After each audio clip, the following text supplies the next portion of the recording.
Hello everyone, welcome to Ramdhenu by Legal Cluster. Azir pora ami start koribole loisu daily 2 questions for mains answer writing. Yat ami apunalokok question dekhwai dim aru he question tur answer apunaloke kene dhorne frame koribo he bostu tu ami hikai dim. Etia azir amar first question tu ase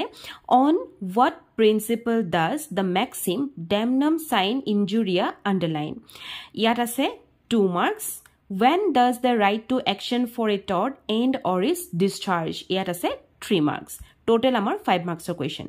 Etia first ami question to try korim damnum sine injuria for 2 marks apunaloke arambho koribo paribo je damnum sine injuria jito Latin maxim hoy. Gotike apnake likhibo that this is a Latin maxim ba Latin phrase jar meaning to hoise damage without legal injury. Hone nohoy. Logote ami etu janu je এটু এটা base কৰি থাকে এটা প্ৰিন্সিপলত আৰু হে প্ৰিন্সিপলটো হৈছে যে not all harm or loss can be legally compensated unless a person's legal rights are violated এটু সেন্টেন্স আপোনালোকে লিখি ৰাখিব পাৰিব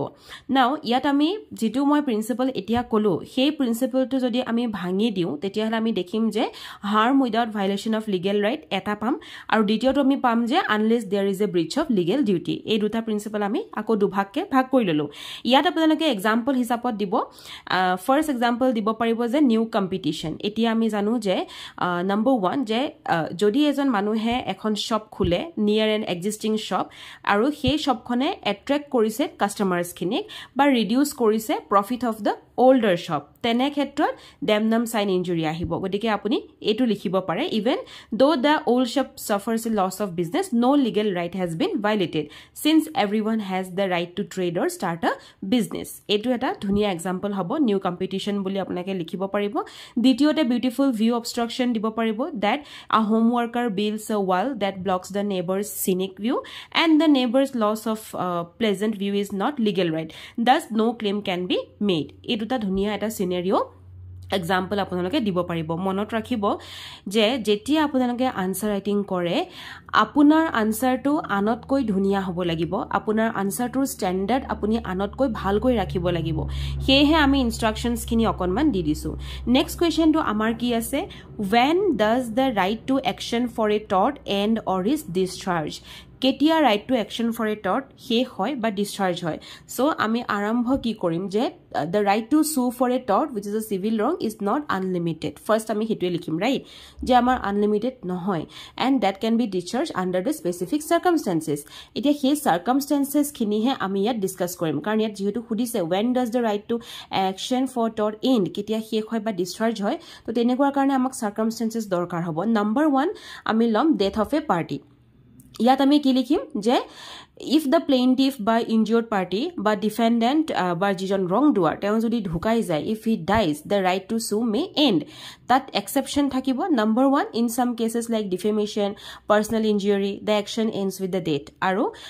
even however in other torts like property damage বা contractual breaches the legal heir may continue the claim এটো আমি exception লগালক mention কৰিম কাৰণ যেহেতু আমি dies deathৰ কথা লিখি আছো এটা পাৰ্টি deathৰ কথা লিখি আছো গতিকে exception লগালক মেনশন কৰিব next আমি পইণ্ট টু পাম weaver যে the plaintiff voluntarily gives up the right to sue in case of the weave right for example আমি লব পাৰো if a tenant damage the property but the landlord chooses to forgive the damage instead of suing for compensation তেনে ক্ষেত্ৰত আমি এটো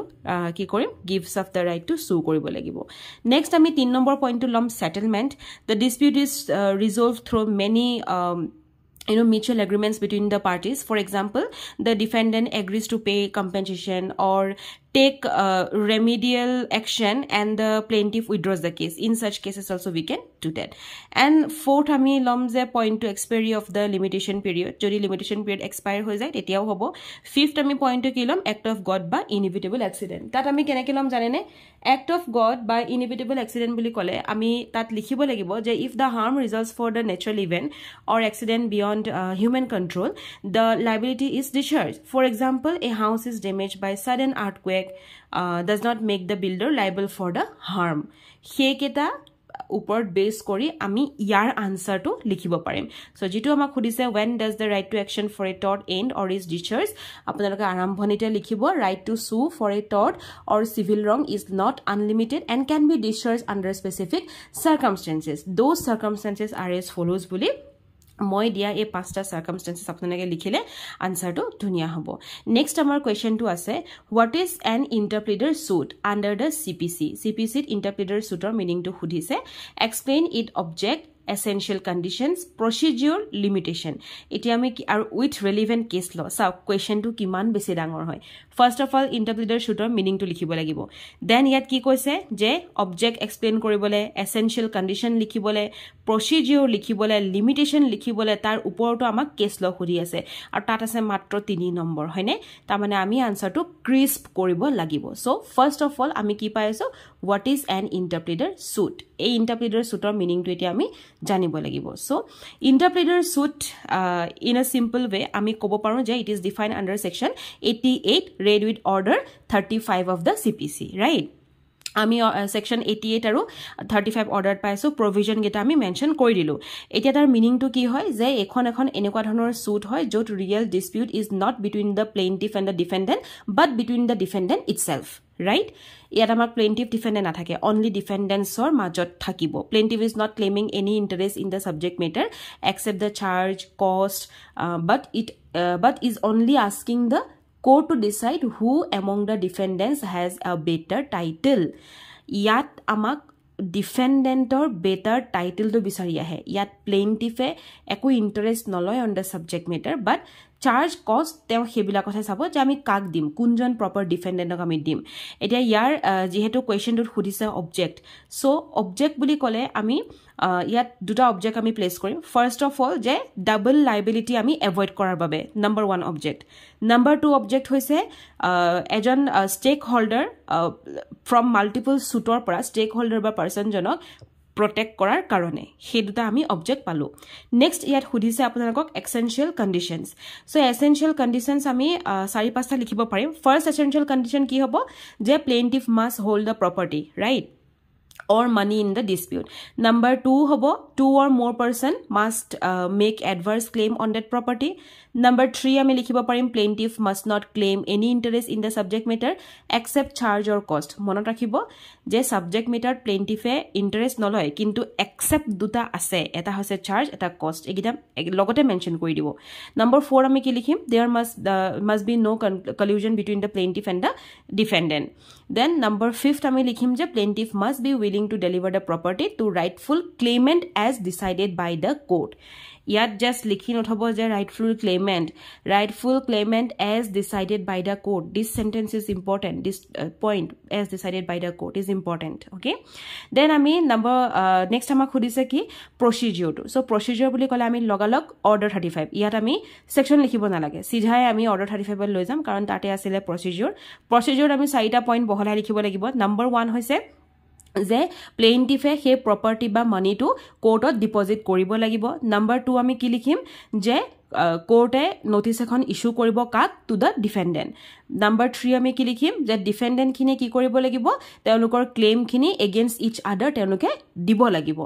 then তেওঁলোকে দৰখাব লাগিব state কৰিব লাগিব নাম্বাৰ 4 আমি কি লিখিম যে কোৰ্টে ডিসাইড কৰিব লাগিব যে ৰাইটফুল ক্লেইমেন্ট কোনজন for the discharge and the discharge the plaintiff right আমি কোৰ্টে আমাক ৰাইটফুল ক্লেইমেন্ট জন বিচাৰি দিব লাগিব আৰু প্লেইনটিফক ডিসচাৰ্জ দিয়াব লাগিব নেক্সট আমাক খুদিছে লিমিটেশন সো লিমিটেশনত আমি সেকশন 88 অফ সিপিসি আনিম মন কৰিব ইয়াত আকৌ লিমিটেশন এক নাহে দে ইয়াত সেকশন 88 অফ সিপিসি তে লিমিটেশন আছে নাম্বাৰ 1 আমি কি লিখিম লিমিটেশনত যে ইন্টাৰপ্ৰিটাৰ suit cannot be filed if plaintiff has a independent interest in the subject matter right যদি সাবজেক্ট মেটাৰত ইন্ডিপেন্ডেন্ট ইন্টাৰেস্ট আসিলে প্লেইনটিফৰ তেতিয়া হলে ইন্টাৰপ্ৰিটাৰ সুট কেতিয়াও ফাইল কৰিব নোৱাৰি নাম্বাৰ 2 আমি লিখিম যে গভৰ্নমেন্টৰ এগেইনষ্টত নোৱাৰি আৰু নাম্বাৰ 3 আমি লিখিম যে কোৰ্টৰ discretion আছে to reject if it appears collusive বা unnecessary এতিয়া ইয়াত আপোনাক relevant case law খুদিছিল কোৱেশ্চনটোত সো আমি দুটা relevant case law আমি দিব পাৰিম ফাৰ্স্ট আমি দিব পাৰিম 1961 ৰ এটা কেস নেক্সট আমি 1955 ৰ দিব পাৰিম সো 1955 ত আমা এটা কেস আহিছিলে that was Jugal Kishore versus Dharam Das that plaintiff must be disinterested in the